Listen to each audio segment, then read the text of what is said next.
Well, I wasn't expecting to be filming this today. If you're new in, this is your first time seeing any video of mine. One, welcome in, I'm thrilled that you're here. Two, Elden Ring was my first ever FromSoft game that I played. It's a game that I spent, I think, around like 250 hours playing. Monumentally important game to me. I am wickedly excited for the DLC. I already have seen the initial trailer. I have some theories, I have some thoughts. That video is on my YouTube channel as well if you're interested. I think I'll link it in the description below. But I'm excited. Yeah, let's go. Let's try and learn more. Although, frankly, it's so hard to understand this story. Even though we're going to get a story trailer, I feel like I'm still going to need to see multiple breakdowns, what have you. But I'm going to give you a little bit of my analysis. I'm certainly not a pro in the lore. I give tip of the hat and flowers to those that are. But I'm invested in the story, so I want to give sort of thoughts and opinions on where I think it'll shake out. Okay, here we go. Peggy 16. I love the Peggy man's voice.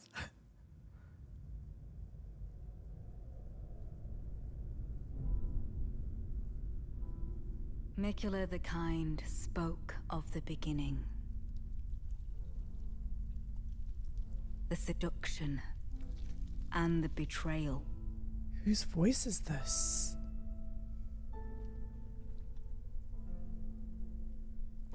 Flowing red hair. An affair from which gold arose.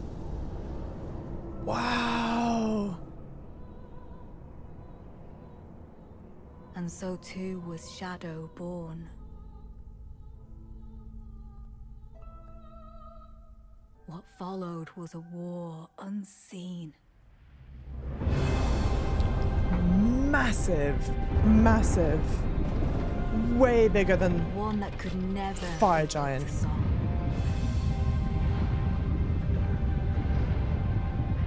A purge without grace or honor. Okay. The tyranny of Mesmer's flame.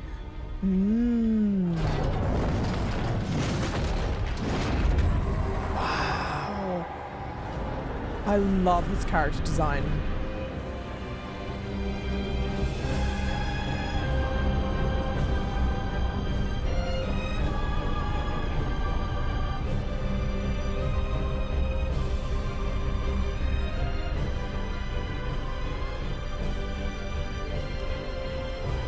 Okay.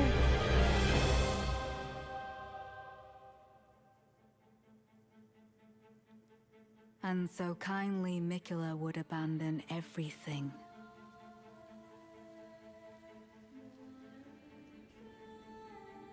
Okay.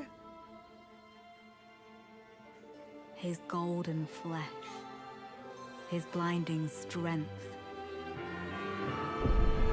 even his fate.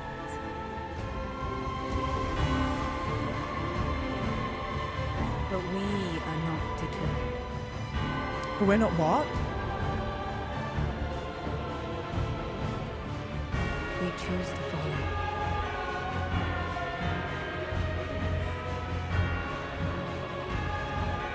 Will you walk with us?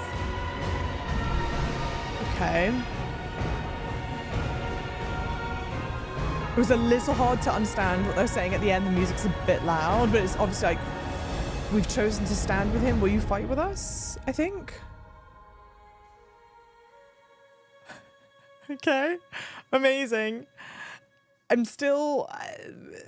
the story still eludes me some.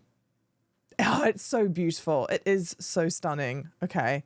Gorgeous, stunning, beautiful, amazing, completely unsurprising. It seems...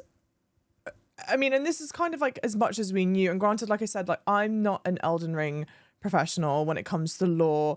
I mean, I've understand bits and pieces, and it's been about a year since I've played, except I will be starting a fresh playthrough soon. If you're interested, please subscribe to the channel to see that. The entry point is where you go and fight Moog. A lot of people are working under the assumption that is Mikula in the cocoon with the hand out. I think that makes a lot of sense. When I had reacted as a storyteller, had wondered if that was Mesmer, and I had only said that, one, just to offer up a new idea, but two, because Mesmer has like the motif of the snake wrapped around him, right? He's got snake-like eyes, etc. And the shape of the egg at the entry point looks somewhat like snake eggs. So I was like, maybe it's supposed to be a bit of a switch, because I think thinking that it's Miquella's cocoon is quite, I don't want to say obvious, but it feels like the most obvious thing. I think maybe I could be overcomplicating it. I'm like, that seems like too easy an answer. It must be something else, but maybe not. But I think what is really clear is that the way that I'm understanding it, Mesmer was such a threat and an opposition. And I think that was supposed to be Marika that we saw. Again, I could be way off base. I apologize if I am. So I assume what happened with Mesmer obviously happens prior to our playthrough, but I think quite a bit prior. And Miquella then went to go abandon his fate, even to go and challenge Mesmer. But I wonder if Mesmer had been banished to where he is. So like they tried to fight, they lost, they got banished, and now Miquella is maybe going to like properly defeat him. And so I don't know if we'll run into Miquella when we're down there. I mean, Mesmer's I think the clear villain of the piece, but I wonder if Miquella's already dead at that point. I don't know. I've still obviously got a lot of pieces to match up together. What are your thoughts and feelings? What are your theories? I would love to know them. Please leave them down below in the comments. I've already done a first playthrough for Elden Ring. If you're interested in that, that's on my channel. Like I already mentioned, I'm going to be doing a second playthrough for Elden Ring to get ready for the DLC, and I hope I get to see you in that playthrough as well. And of course, when I start to play the DLC, I'm monumentally excited. Look, the game is stunning. They're providing so much more content. We know the map size is going to be the size of Limgrave, 8 new weapon types, new enemy types, all of the above. I mean, it almost frankly feels like playing Elden Ring fresh again, because it feels like so much content available. I'm just thrilled to be able to be back in the land and to explore around. So I hope I get to see you when the DLC comes out. Thank you so much for being here.